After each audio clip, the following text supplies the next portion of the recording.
Hello everyone, welcome to my channel. आज के इस वीडियो में हम पढ़ने वाले हैं कुछ ऐसे स्पेशल सेंटेंसेस के बारे में जिनका यूज़ आप अपनी डेली लाइफ में करते हैं, लेकिन जब बात आती है उनको इंग्लिश में ट्रांसलेट करने की या इंग्लिश में बोलने की तो आप काफ़ी हेजिटेट होते हैं। तो चलिए इस वीडियो को आगे बढ़ाते हैं और सीखते हैं अपने स्पेशल सेंटेंसेस के बारे में। हमारा आज का पहला वर्ड है मूड नहीं है। इस वर्ड का यूज़ करके हम बहुत सारे सेंटेंसेस बोलते हैं, जैसे मेरा तुमसे बात करने का मूड नहीं है, आज मेरा काम करने का मूड नहीं है। तो मूड नहीं है इसकी इंग्लिश होती है नॉट इन द मूड, और इस वर्ड को यूज़ करके हम कुछ एग्जाम्पल्स देखेंगे। अगला वर्ड है हमारा मरते दम तक। इस प्रकार इस वर्ड का भी यूज़ करके हम ऐसे सेंटेंसेस बोलते हैं, जैसे मैं मरते दम तक तुम्हारा साथ दूंगा, मैं मरते दम तक झूठ नहीं बोलूँगा। तो मरते दम तक की इंग्लिश होती है टिल डेथ। इसका यूज़ करके भी हम कुछ एग्जाम्पल्स देखेंगे। अगला वर्ड है हमारा सच कहूँ तो, जिसकी इंग्लिश होती है टू बी ऑनेस्ट। हम इसका यूज़ करके भी बहुत सारे सेंटेंसेस बोलते हैं, जैसे सच कहूँ तो मुझे उसकी बात समझ नहीं आई, सच कहूँ तो मुझे ये फिल्म पसंद नहीं आई। कुछ और वर्ड्स देखते हैं।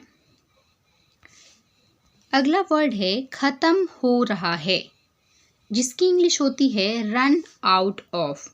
जैसे मैं कहूँ कि घर में खाने का सामान ख़त्म हो रहा है, मेरे फ़ोन की बैटरी ख़त्म हो रही है। तो इस वर्ड का भी यूज़ करके आप बहुत सारे सेंटेंसेस बना सकते हैं। अगला वर्ड है हमारा फ़िलहाल के लिए। जैसे हम कहते हैं फ़िलहाल के लिए मैं यहीं रुकूंगा, फ़िलहाल के लिए मैं बिज़ी हूँ, बाद में बात करता हूँ। तो फ़िलहाल की इंग्लिश क्या होती है? फॉर द टाइम बीइंग, फ़िलहाल के लिए। अगला वर्ड है हमारा सबसे अच्छा तरीका, जिसकी इंग्लिश होती है द बेस्ट वे टू। इसका यूज़ करके भी हम बहुत सारे सेंटेंसेस बोलते हैं, जैसे फिट रहने का बेस्ट तरीका है या फिर फिट रहने का सबसे अच्छा तरीका है रोज़ एक्सरसाइज करना। अंग्रेज़ी सीखने का सबसे अच्छा तरीका है प्रैक्टिस करना। तो इन सभी वर्ड्स का यूज़ करके हम डेली सेंटेंसेस बोलते हैं। तो आज की इस वीडियो में हम सीखने वाले हैं इन्हीं वर्ड्स का यूज़ करके डिफरेंट सेंटेंसेस बनाना। तो चलिए इस वीडियो को आगे बढ़ाते हैं और सीखते हैं पहला सेंटेंस। सबसे पहले हम बात करेंगे मूड नहीं है, जिसकी इंग्लिश है नॉट इन द मूड। इसका यूज़ करके कुछ हम एग्जाम्पल सीखेंगे। चलिए, यहाँ पे मैंने दो एग्जाम्पल्स लिए हैं। पहला देखिए, मेरा तुमसे बात करने का मूड नहीं है, मेरा तुमसे बात करने का मूड नहीं है।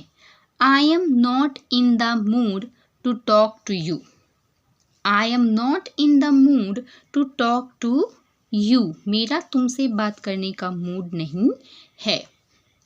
अगला एग्जाम्पल देखिए, आज मेरा काम करने का मूड नहीं है, आज मेरा काम करने का मूड नहीं है।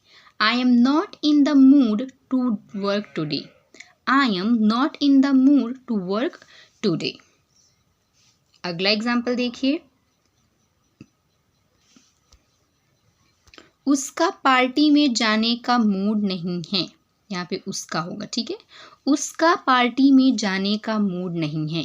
She isn't in the mood to go to the party. Is not को यहाँ पे हमने isn't कर दिया है।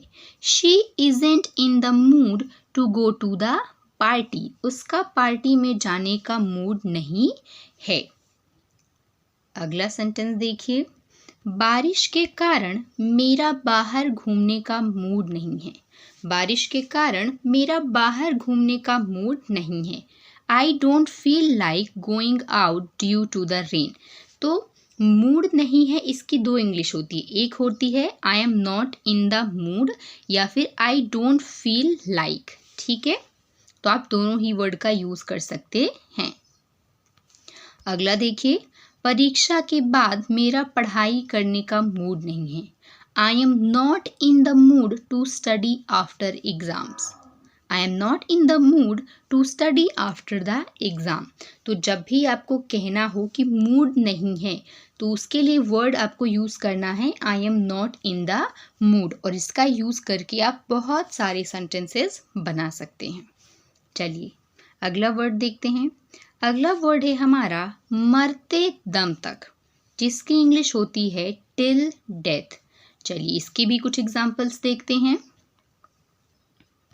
मैं मरते दम तक तुम्हारे साथ रहूँगा, है ना। हम अक्सर देखते हैं कुछ लोगों को बहुत बड़ी बड़ी बातें करते हुए, है ना, कि मैं मरते दम तक ऐसा करूँगा, मैं मरते दम तक वैसा करूँगा। ठीक है, तो मैं मरते दम तक तुम्हारे साथ रहूँगा। I will be with you till death. मैं तुम्हारे साथ रहूँगा क्या होगा, I will be with you, लेकिन मरते दम तक क्या होगा, टिल डेथ। मैं मरते दम तक तुम्हारे साथ रहूँगा। I will be with you till death. अगला एग्जाम्पल देखिए, ये दोस्ती मरते दम तक चलेगी। This friendship will last till death. This friendship will last till death. ये दोस्ती मरते दम तक चलेगी। चलिए अगला एग्जाम्पल देखिए, वह मरते दम तक अपने देश की सेवा करेगा। वह मरते दम तक अपने देश की सेवा करेगा। He will serve his country till death. He will serve his country till death. ठीक है, तो मरते दम तक इसकी इंग्लिश होगी टिल डेथ, और इसका यूज़ करके भी आप बहुत सारे एग्जाम्पल्स बना सकते हैं। चलिए अगला वर्ड देखिए। अगला वर्ड है हमारा सच कहूँ तो, जिसकी इंग्लिश होती है टू बी ऑनेस्ट, और इस वर्ड का यूज़ करके भी हम बहुत सारे एग्जाम्पल सीख सकते हैं। चलिए एग्जाम्पल्स देखिए। सच कहूँ तो मुझे ये खाना पसंद नहीं आया। सच कहूँ तो मुझे यह खाना पसंद नहीं आया। टू बी ऑनेस्ट, सच कहूँ तो I didn't like this food. I didn't like this food. अगला एग्जाम्पल देखिए। सच कहूँ तो मुझे वह फिल्म अच्छी नहीं लगी। To be honest I didn't find that movie good. To be honest I didn't find that movie good. अगला एग्जाम्पल देखिए।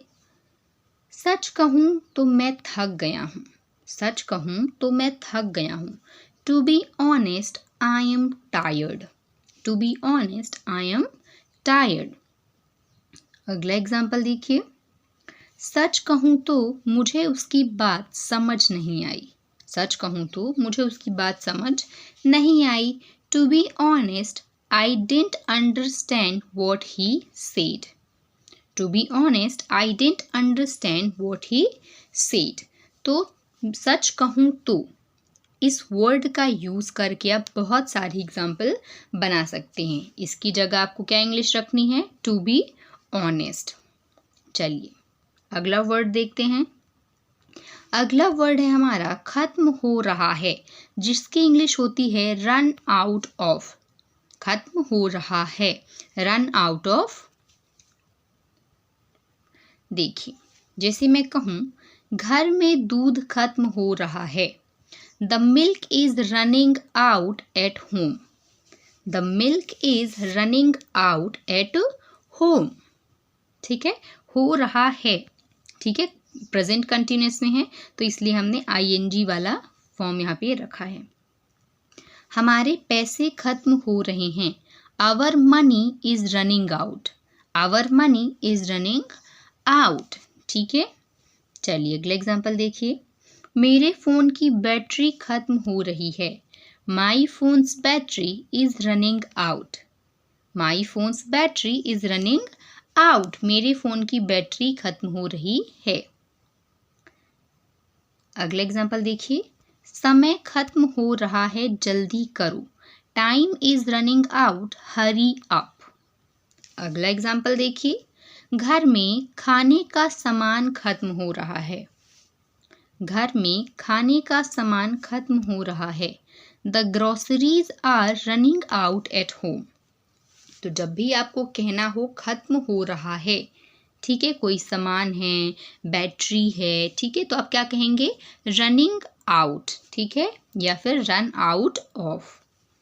चलिए अगला वर्ड देखिए, अगला वर्ड है फिलहाल के लिए या फिर फिलहाल में, जिसकी इंग्लिश होती है for the time being, for the time being. देखिए इसके एग्जाम्पल्स, फिलहाल के लिए मैं यहीं रहूँगा, I will stay here for the time being. I will stay here for the time being. फिलहाल के लिए मैं यहीं रहूँगा। अगला एग्जाम्पल देखिए, फिलहाल मैं व्यस्त हूँ, बाद में बात करते हैं। I am busy for the time being. Let's talk later. I am busy for the time being. Let's talk later. फिलहाल में व्यस्त हूँ, बाद में बात करते हैं। अगला एग्जाम्पल देखिए, फिलहाल मौसम बहुत सुहावना है। बोलते हैं हम अपनी डेली लाइफ में ऐसे examples, the weather is very pleasant for the time being. फिलहाल मौसम बहुत सुहावना है। अगला एग्जाम्पल देखिए, फिलहाल ये प्लान काम कर रहा है, यहाँ पे काम कर रहा है, ठीक है, this plan is working for the time being. फिलहाल ये प्लान काम कर रहा है। तो जब भी आपको कहना हो फिलहाल के लिए या फिर फिलहाल, तो आप यूज़ करेंगे फॉर द टाइम बीइंग का, और इसका यूज़ करके आप बहुत सारे सेंटेंसेस बना सकते हैं। अगला एग्जाम्पल देखिए, अगला एग्जाम्पल है हमारा सबसे अच्छा तरीका, द बेस्ट वे टू। सबसे अच्छा तरीका, इस वर्ड का यूज़ करके भी हम बहुत सारे एग्जाम्पल्स बना सकते हैं। देखिए एग्जाम्पल, फिट रहने का सबसे अच्छा तरीका है रोज़ व्यायाम करना। The best way to stay fit is to exercise regularly. फिट रहने का सबसे अच्छा तरीका है रोज़ व्यायाम करना। The best way to stay fit is to exercise regularly. अगला एग्जाम्पल देखते हैं, तनाव कम करने का सबसे अच्छा तरीका है ध्यान लगाना। The best way to reduce stress is to meditate. The best way to reduce stress is to meditate. अगला एग्जाम्पल देखिए, अंग्रेजी सीखने का सबसे अच्छा तरीका है प्रैक्टिस करना। The best way to learn English is to practise. अंग्रेजी सीखने का सबसे अच्छा तरीका है प्रैक्टिस करना। The best way to learn English is to practise. Okay, so I hope आपको आज की वीडियो पसंद आई होगी और आपने आज कुछ नया सीखा होगा। So if you like the video, do like, share and subscribe to the channel. Thanks for watching.